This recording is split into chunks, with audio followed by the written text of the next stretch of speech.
guys, ang ituturo ko sa inyo ngayon ay ang simpleng pag-upload ng cover photo ng Facebook at Facebook page. Sundan nyo lang guys ang step by step.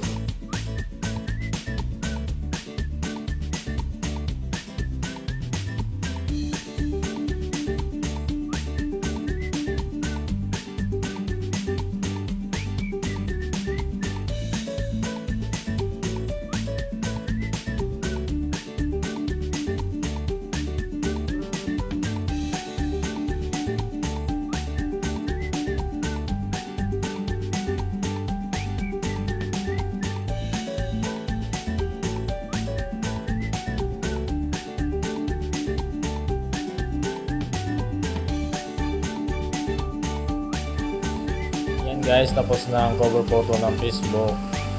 Ang next naman natin guys, yung cover photo ng Facebook page.